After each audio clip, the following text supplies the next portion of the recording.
grabación y sin más preámbulos, pues darles la bienvenida a ustedes a esta semana, a esta celebración de la Semana del Idioma. La Universidad Cooperativa de Colombia y su sistema de bibliotecas, en colaboración con otras áreas en los diferentes campus, inició la Semana del Idioma a partir del día 22 de abril, y mañana ya cerraremos entonces esta hermosa celebración en torno al centenario de la vorágine del escritor colombiano José Eustacio Rivera. Creo que por ahí se escucha todavía el eco.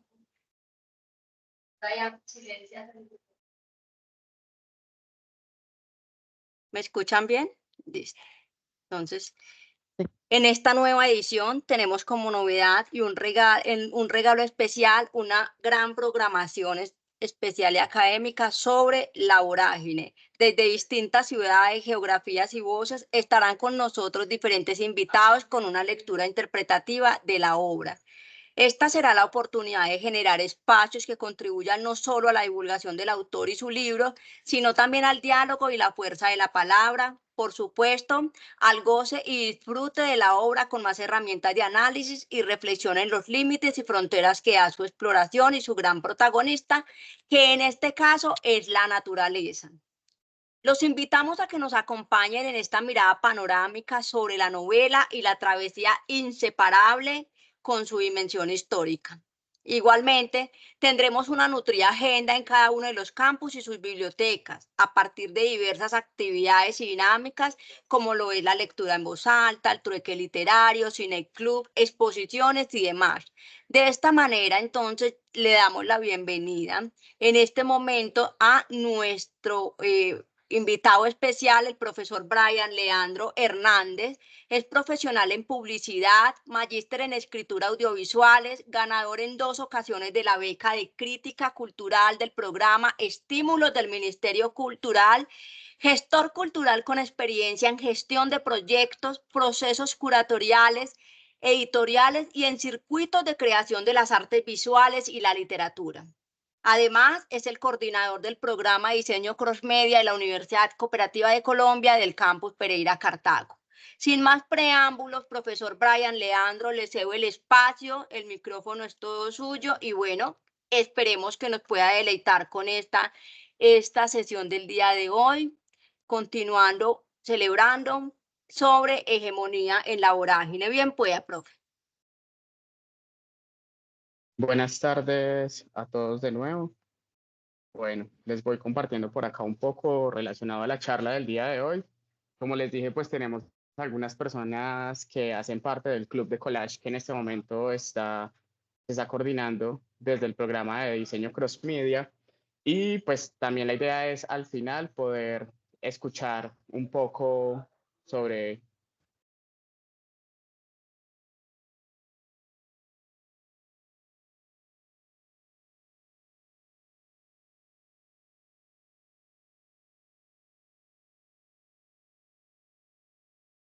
Creo que se fue el audio o será acá. Sí, se fue el audio del profesor, pero ya en un minutico Ok. se logra conectar bien.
Muchas gracias.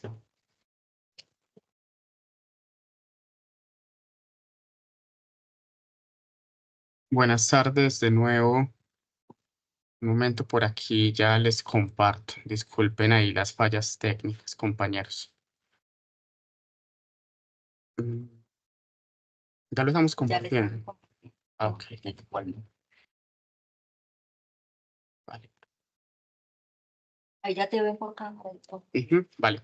Bueno, compañeros, bueno, de nuevo, buenas tardes. La idea es hoy poder hablar un poco sobre la vorágine desde dos aspectos, desde el amor y la hegemonía. Como les dice Judy, pues soy el coordinador del programa de diseño Cross Media de la sede de Pereira y también, como se los he dicho desde que nos estábamos presentando, estamos con 3 personas del Club de Collage de la ciudad y estamos ahondando alrededor de lecturas de la vorágine y de la creación de obras con imagen para esta obra. De la vorágine se ha hablado mucho, en especial este año, porque son los 100 años de este libro, que es uno de los libros más importantes de la historia de la literatura colombiana y la primera novela de José Eustacio Rivera, que de hecho ha sido muy estudiada dentro de programas de literatura, dentro de procesos de clubs de lectura y de libros. Entonces, alrededor de un poco de contexto, La Vorágine, bueno, el autor es José Eustacio Rivera, es una obra publicada en 1924, casi que 100 años después de la libertad de Colombia en ese proyecto de nación que era la República. Y pues hoy, o sea, justo en el 2024 cumplimos 100 años de La Vorágine y hay algo relacionado. Normalmente se ha dicho que esto es una novela costumbrista, pero casi siempre que hablo de La Vorágine hago mucha referencia respecto a esto y es que no es costumbrista, sino que es una novela modernista. Tenemos que tener en cuenta esto dentro de los cánones de la literatura cuando nosotros vamos a encasillar o a categorizar finalmente esta obra de este autor colombiano que es José Eustacio Rivera. Hay algo característico de José Eustacio Rivera, no sé si de pronto lo sepan, pero es considerado poeta, aunque todos lo reconocemos es por una novela, no es tanto de narrativa, pero pues, quienes nos hemos acercado a esta novela nos hemos dado cuenta que hay un gran desarrollo poético, ¿cierto? Y metafórico y una construcción del lenguaje que viene desde la poesía misma. Hay algo muy relevante también y es que si bien yo les digo que esta obra es una obra del modernismo latinoamericano, podríamos decir que es una obra que se encasilla o que empezamos a enmarcarla dentro del realismo social latinoamericano, como muchas otras obras. Porque hablamos de un realismo social y podríamos decir que son de las primeras novelas reconocidas en Colombia que hacen parte del realismo social porque denotan una realidad de nuestro contexto alrededor de unas problemáticas, de unas comunidades y de unos territorios que empiezan a ser expuestos alrededor de una construcción narrativa. Y como les decía, pues hay una influencia del modernismo y también hay una influencia del romanticismo, que si bien se aleja de esa primera novela famosa del modernismo colombiano, que es La María de Jorge Isaac, esta empieza a configurar algunos rasgos del romanticismo, pero mezclándose con ese modernismo, que ahorita más adelante vuelvo a tocar un poco el tema de la María. Seguimos por acá. Eso es uno de los fragmentos que está en el libro. Dice, antes que me hubiera apasionado por mujer alguna, jugué mi corazón al azar y me lo ganó la violencia.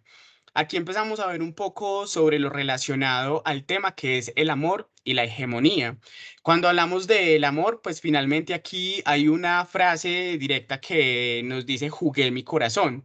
Entonces, aquí se está hablando de un proceso de enamoramiento, de conquista, de poder tener un nivel de interacción con el otro, ¿cierto? En este caso de Koba, que es el protagonista, con Alicia, que es la mujer que podríamos decir que es quien acompaña finalmente toda esta aventura de él alrededor de la selva. Y cuando hay un nivel de hegemonía, pues estamos hablando de palabras como la violencia, ¿cierto?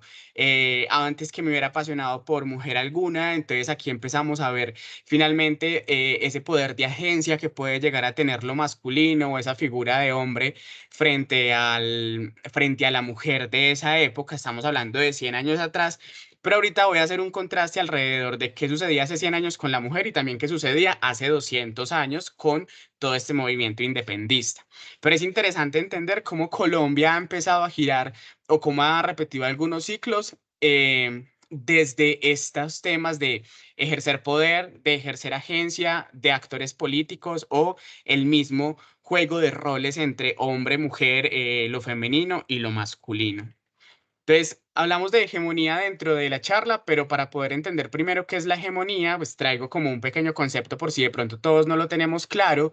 A veces es un término muy repetido, pero podemos decir que la hegemonía va a implicar la capacidad de imponer y mantener un liderazgo o un dominio sobre otros actores en un determinado contexto, como dice la pantalla. Pero ¿a qué hacemos referencia? Es poder repetir unos patrones y ejercer unos poderes desde lo político, desde lo social o desde lo económico. O sea, es como debería ser, bajo unas normas sociales, bajo una repetición social que finalmente va a decir que debe ser de esa manera. Ejemplo, ¿cómo debe de ser una mujer en esa, o cómo debía ser una mujer en esa época, una mujer ideal? Entonces, es una mujer abnegada, entregada a su hogar, que tiene hijos, que está dispuesta a casa y que finalmente es silenciada o que no tiene como un poder de decisión dentro de la familia. Ahí hay unos poderes que están dados desde una construcción social que vamos a ver muy replicados dentro de la novela cuando hacemos referencia a la hegemonía y también a esas relaciones sociales desde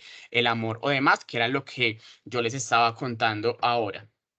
En el siguiente, entonces, cuando ya hablamos del contexto, yo les hablaba ahorita que esta obra se publica a un centenario de la independencia colombiana, ¿sí?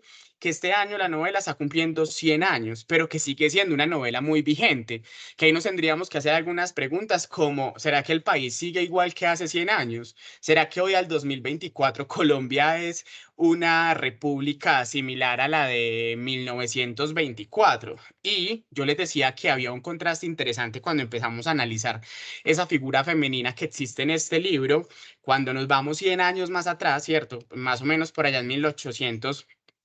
10, 12, 14, 15, 18, cuando da todo ese proceso de la independencia colombiana, la revolución fue dada también por las mujeres y tenemos diferentes figuras femeninas, pues la más conocida va a ser la Pola, ¿cierto? Policarpa Salabarrieta, pero tenemos otras mujeres importantes dentro de todo el proceso, porque son mujeres que no son tan sumisas, son personas que son mujeres que movilizan la sociedad, que movilizan sus grupos, que empiezan a generar unas tertulias a escondidas para poder conspirar en lo que va a suceder y 100 años después nos encontramos con mujeres otra vez silenciadas, otra vez sometidas, que ahí la pregunta es ¿por qué llega a suceder esto y por qué José Eustacio Rivera empieza a hacer una construcción de este tipo de mujeres en el libro? Pues va a responder a una sociedad conservadora, moralista, que empieza a construirse de nuevo después de esa independencia, que es ahí donde vienen las otras preguntas que tengo en la pantalla, como ¿será que nos hemos mantenido en esta realidad de país? ¿Será que esta es la realidad de un proyecto de nación o nos mantenemos en un proyecto de virreinato eterno, replicando unos poderes políticos y sociales que nos dicen quiénes son los que tienen el poder económico, quiénes son los que pueden generar unos niveles de decisiones legislativas y además quiénes tienen poder sobre ciertas comunidades, que aquí ya nos empezamos a acercar alrededor de lo que nos expone el libro? Es un libro que sigue siendo vigente, como yo les decía ahora, porque en 1924 este libro tuvo la capacidad de generar un nivel de denuncia frente a algo que sucedía en el país y decir, están matando a las personas en la selva amazónica y están finalmente colonizando de nuevo nuestros territorios y finalmente todo lo que deberíamos de ser nosotros desde la igualdad de las diferentes comunidades. Entonces, ¿qué de las comunidades indígenas? ¿Qué de la mujer? Que de las comunidades afro para poder construir ese proyecto de nación que se había dicho antes para que lo tengamos presente?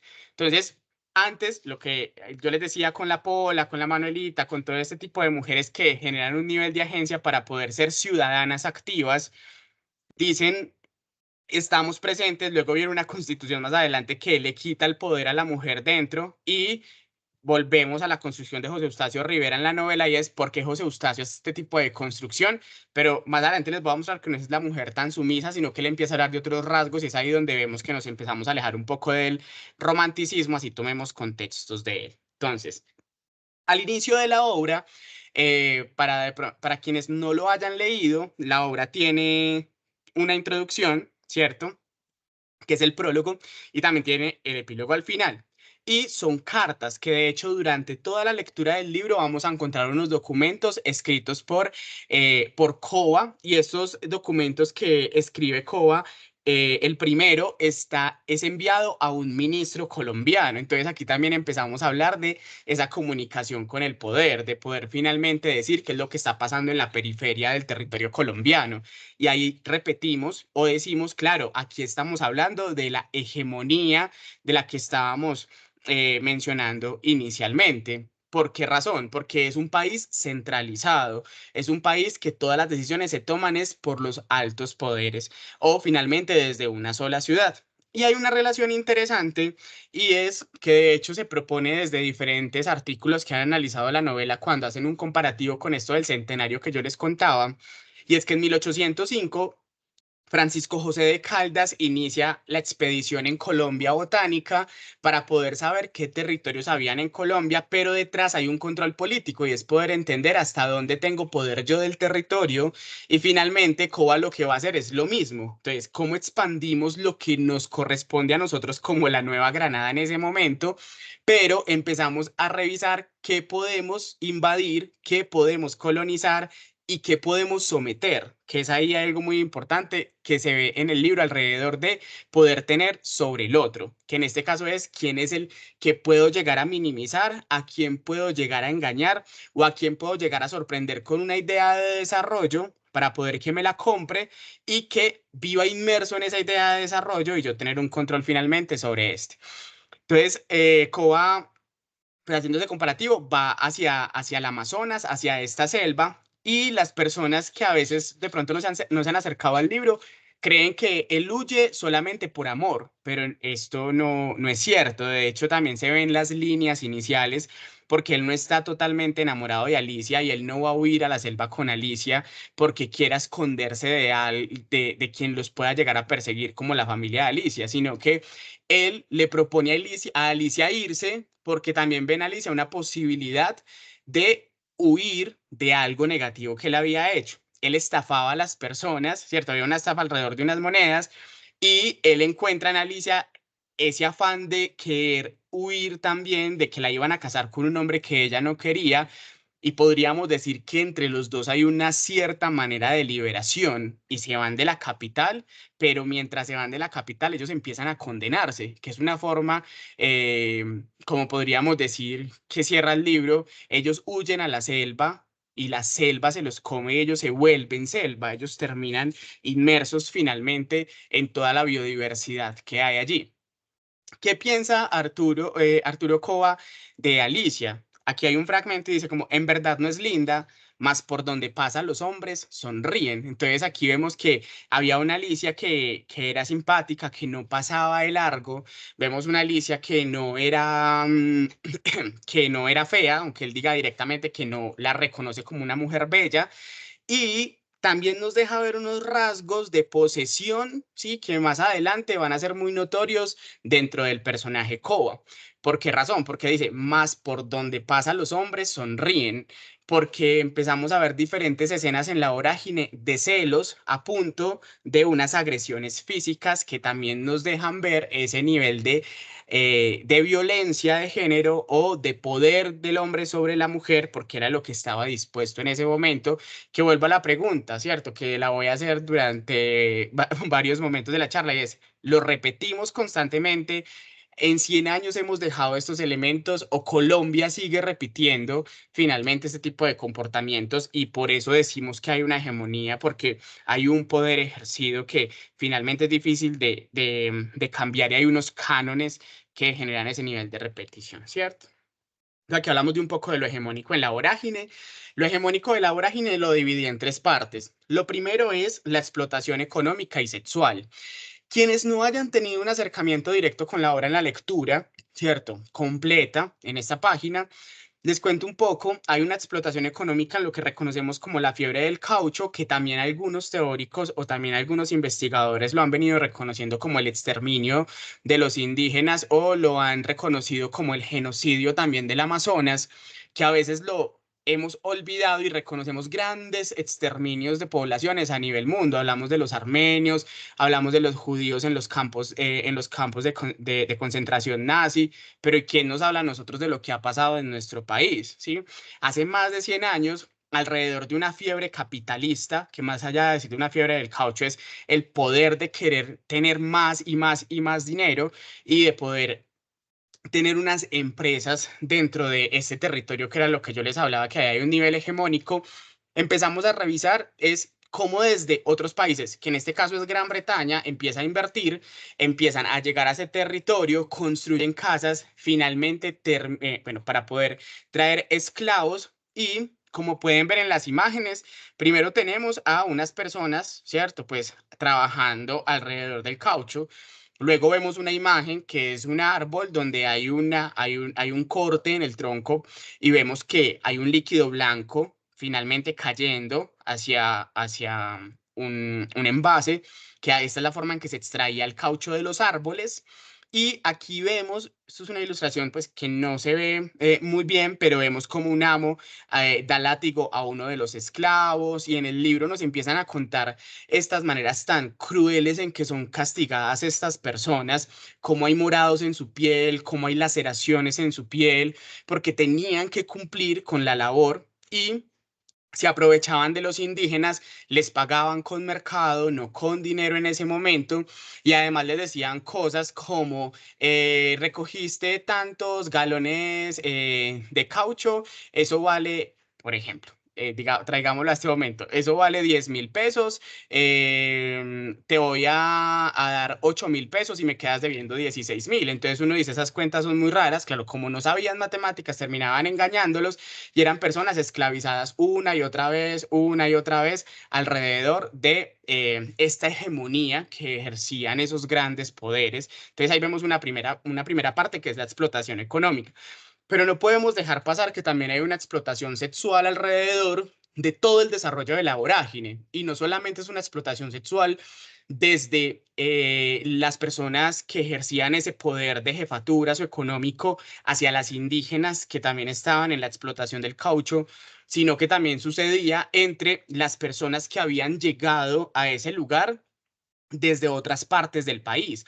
Aquí vemos cómo se cruzan personajes del Putumayo, de Antioquia, de Bogotá, de Venezuela, de Brasil, porque finalmente el Amazonas es el lugar donde se empieza a reunir alrededor de ese auge del caucho, que era lo que les decía, o pues que reconocemos como esa fiebre del caucho, que tampoco es muy diferente a lo que pasó en diferentes zonas del país, solo que no reconocemos la historia de nuestro territorio. El eje cafetero tiene una gran influencia de Antioquia por lo mismo, porque se empieza a cultivar caucho en este lugar y Antioquia viene y por eso hay como una colonización antioqueña en este territorio, como sucede también en otros territorios.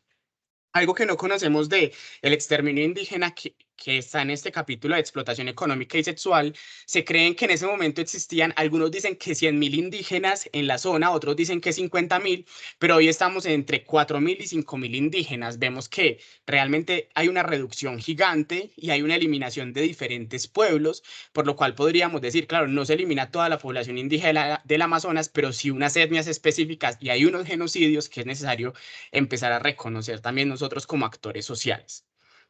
Aquí hay un texto que que es de Koba, ¿cierto? Del personaje y dice, hoy como nunca siento nostalgia de la mujer ideal y pura, cuyos brazos brinden serenidad para la inquietud, frescura para el ardor, olvido para los vicios y las pasiones.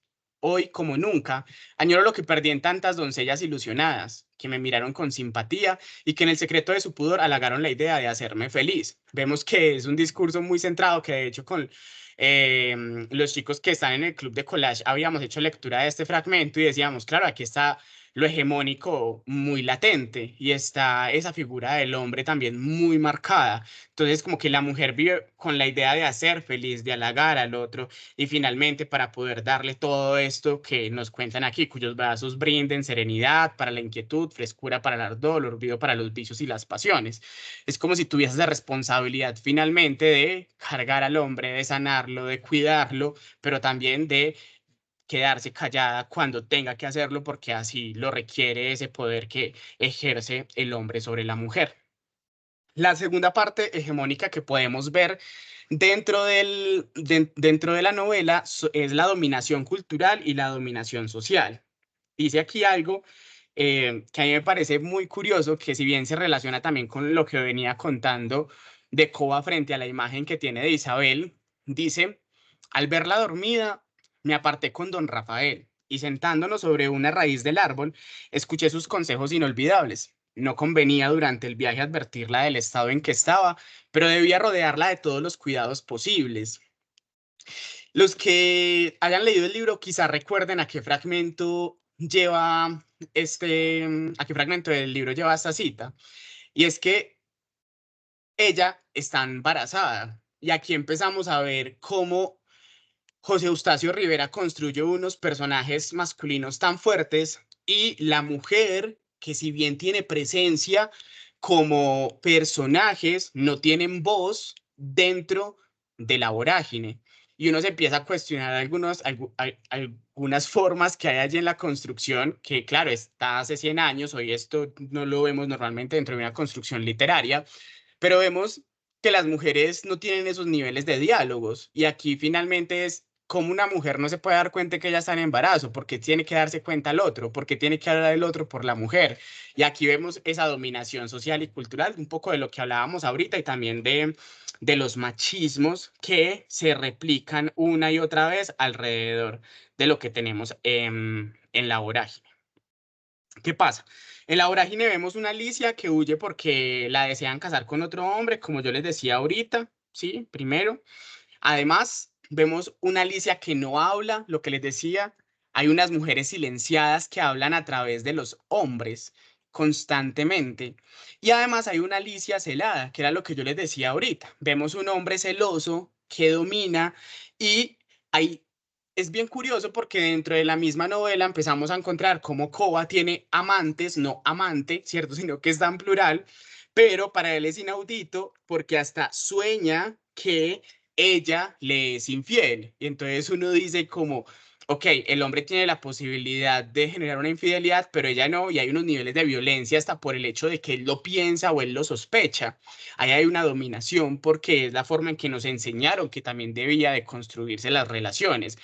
Hay una escena que a mí me parece fuerte alrededor de la construcción del libro, y es que cuando él le hace un reclamo porque piensa que un personaje del libro le está con Alicia y ella le es infiel a él, porque le mandaron un perfume, él le quita el perfume, lo tira al piso y en el libro dice algo así como que Alicia se aparta y se sienta en la máquina de coser y se escucha cómo cose y el loro empieza a hablar o el loro empieza a cantar, no recuerdo, y ahí nosotros decimos como Alicia es callada y finalmente esa tensión que tiene Alicia sobre su cuerpo, esa violencia ejercida sobre ella, las ganas de poder hablar, de poder expresarse, se van a ver finalmente expuestas en el sonido de una máquina de coser que nos lleva a una mujer que, 1, está siendo dominada, 2, está siendo silenciada, 3, ¿quién cose en casa? La mujer, no el hombre. Y unos sonidos del loro que nos está hablando de la misma domesticación y la cosificación que podría llegar a tener la mujer, que podríamos analizar también otros personajes que son interesantes, pero José Eustacio Rivera, aun cuando también nos construye estos personajes, también nos deja ver unos rasgos de mujeres que si bien son sumisas, empiezan a decir, ok, ya no estoy tan sujeta y se empieza a generar unos niveles de revelaciones que también por eso la obra, aunque tiene tintes del romanticismo, se aleja de esa mujer del romanticismo que sí nos propone Jorge Isaac en La María. Hay otro fragmento aquí que es de la niña Griselda, que es un personaje muy fuerte, dice. Esto es lo que yo les decía, las mujeres no tienen voz y las voces y las precisiones de las mujeres las da normalmente Koba. Entonces, en este caso dice como, era una hembra morena y fornida, ni alta ni pequeña, de cara regordeta y ojos simpáticos. Se reía enseñando los dientes anchos y albísimos, mientras que con mano hacendosa exprimía los cabellos goteantes sobre el corpiño desabrochado. Entonces volvemos otra vez a ver que hay una referencia del cuerpo de la mujer, hay un fetiche frente al cuerpo, y cuando uno se pone a revisar también algunos análisis de los personajes que hay en el canon literario frente a la niña Griselda, se habla de una mujer coqueta, de una mujer seductora, ¿cierto? Y uno dice como que, ok, entonces la culpable va a ser la mujer y más adelante nos vamos a encontrar que Koba no quiere que Alicia sea tan cercana a la niña Griselda porque la va a influir de una manera negativa. Cuando también nos damos cuenta en el libro que la niña Griselda es una de las amantes de Koba. Y ahí empezamos a ver cómo esas dicotomías que existen alrededor de la construcción de ese moralismo, ¿cierto? Que siempre va a ser muy cuestionado desde unas hegemonías, porque los extremos siempre nos van a llevar a quebrar esas coherencias que se supone que desde el moralismo deberían de existir. Entonces, aquí, como yo les decía, la niña Griselda es una de las amantes de Koba. Koba no quiere que ella se acerque a su mujer por ser mala influencia, por ser una mujer coqueta, por ser una mujer sensual y una mujer que además sufre un abuso sexual y nos damos cuenta de ello. Y aquí hay un asesinato, que por ello les decía, aunque hay unas mujeres sometidas también y las mujeres no pueden hablar, no hay un diálogo para ellas, vemos que hay unas mujeres un poco más rebeldes y que se empiezan a levantar alrededor de, como de ese poder que está ejerciéndose en lo social sobre ellas. Finalmente, nos enteramos que se dice que es un rumor, pero es una manera también en que José Eustacio lo entrega y dice como al lector, mire lo que realmente pasó, aunque digan que es un rumor, porque no se le podía dar ese poder a la mujer en ese momento, que el general Franco, quien es el esposo de la niña Griselda, no mató a quien abusó de Griselda, como se creía inicialmente. Quien mata a este hombre en medio del abuso sexual es Griselda para poder defenderse. Entonces aquí también vemos ese poder de lo femenino y ahí empezamos a acercarlo alrededor de algo y es que, aunque hay una hegemonía muy fuerte, la naturaleza siempre está presente en toda la novela. El personaje más importante no es Koba. El protagonista tampoco es Alicia. Si uno se pone a analizar, el protagonista de esta novela es la selva misma. Así como muchas personas cuando hablan de la obra de Gabo de Cien Años de Soledad dicen que el protagonista no es Buen Día, sino que es la misma casa. Entonces aquí vemos cómo es un espacio el protagonista principal y la selva es femenina, ¿cierto? Es finalmente esa madre tierra y es esa fuerza también que es capaz de hacer que el otro tenga vida o que desaparezca. Y es como un contraste que empezamos a encontrar alrededor de toda la obra. Hay un personaje también que es muy interesante cuando uno se lee el libro, que es Clemente Silva. Este es un cauchero que es muy anciano, está enfermo, es originario de Pasto y llega a este lugar buscando a su hijo que lo lleva buscando cerca de 8 años, se perdió a los 12 años y el niño se fue con caucheros porque finalmente así lo dice el libro, pero cuando uno se pone como a escudriñar un poco, ahí se habla del reclutamiento, que por eso también arriba se habla de capitalismo, machismos y reclutamientos. Y podríamos decir, entonces, los reclutamientos no son actuales, no es de la FARC, no son de las guerrillas de hace 50, 60 años. El reclutamiento también es una realidad de 100 años atrás, que nos empezamos a cuestionar que entonces el reclutamiento no solo son de grupos armados al margen de la ley, sino que José Eustacio Rivera también lo denuncia y dice, es que a los indígenas los matan las personas adineradas, ¿sí? Y el capitalismo ha sido también culpable de que se reclute y esclavice y se quiten los derechos humanos a las personas. Por eso aquí hablamos de esa dominación cultural y social y ahí cerraba como esa parte. Y luego cuando vamos a ver el amor y lo idealizado, claro, ¿qué es lo ideal del amor? Una relación perfecta, un hombre y una mujer que se aman, pero si hablamos de 1924, cuando es publicada esta obra, empezamos a ver un hombre, ¿sí? Que debe de ser el proveedor del hogar y una mujer que debe de esperar a su esposo en casa, con comida, con un abrazo donde pueda descansar, olvidarse de los pesares y de las pasiones de la calle, como decía algo relacionado a un fragmento que leímos ahorita.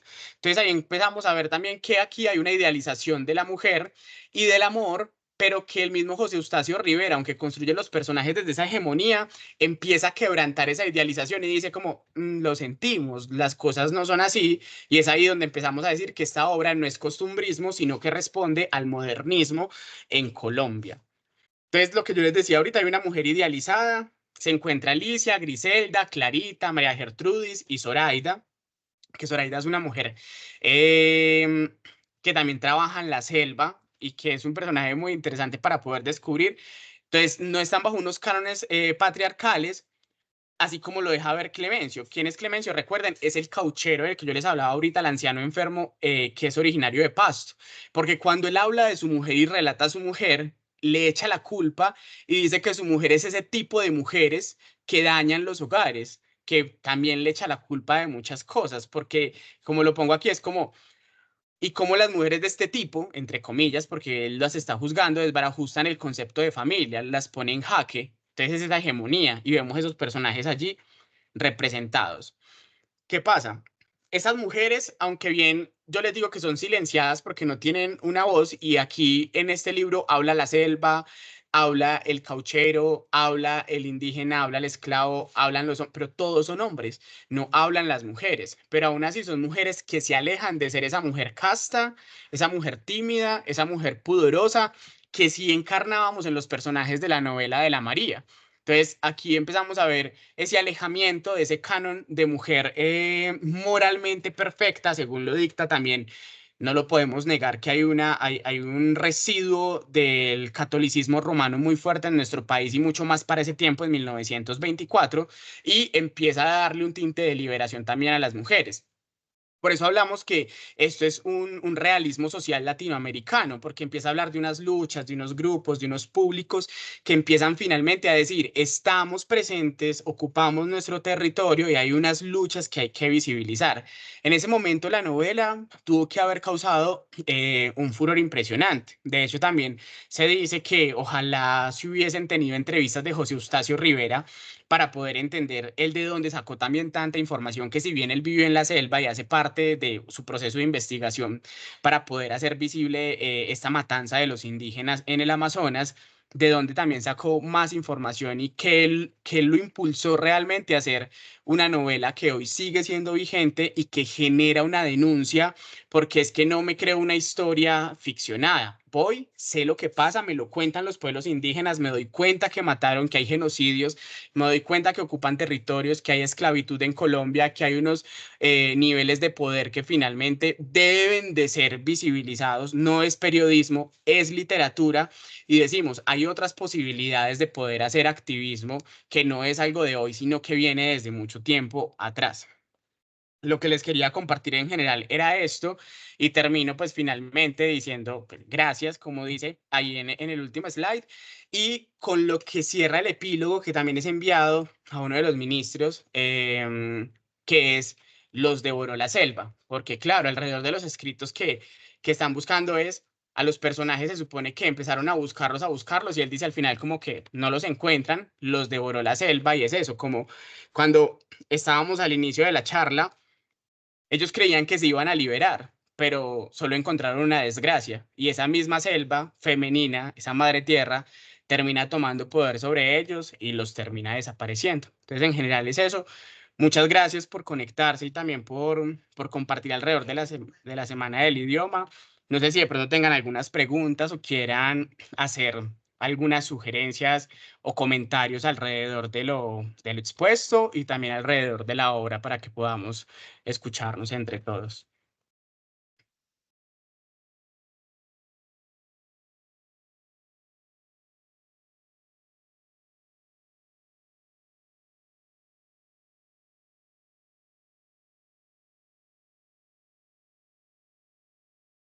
Si quieren pueden levantar la mano, pueden preguntar en el chat.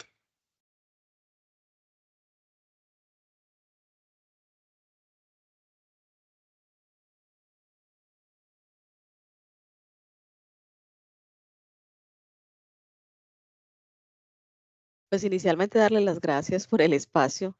Creo que es fundamental y ojalá que puedan participar también los estudiantes que han estado en el collage, porque toda la experiencia que han tenido alrededor de esa actividad, pues fundamental.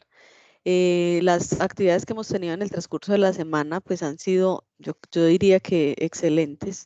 Nos han dado el contexto de la obra de una manera muy particular, y enmarcarla en el contexto histórico, pues ha sido fundamental. Hay datos que uno de la obra pues se salta, y estos detalles creo que le ayudan a uno pues como a apasionarse un poquito más por esa lectura. y hacer esa contextualización que muchas veces pues la mapeamos, pero vamos perdiendo también como algunos elementos. Entonces, muchas gracias, profe, por este acercamiento y reitero que esta semana con todas las personas que nos han acompañado como facilitadores, ponentes, conferencistas, ha sido excelente. Muy buen contexto de la obra.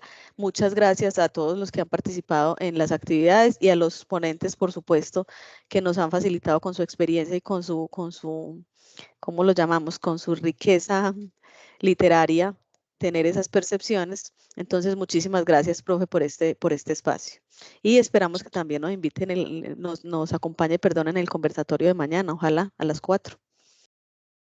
Es el cierre final, profesor. Entonces, para que Ok. lo tengas en cuenta, nos vamos a reunir todos los ponentes, los que han realizado las ponencias durante la semana.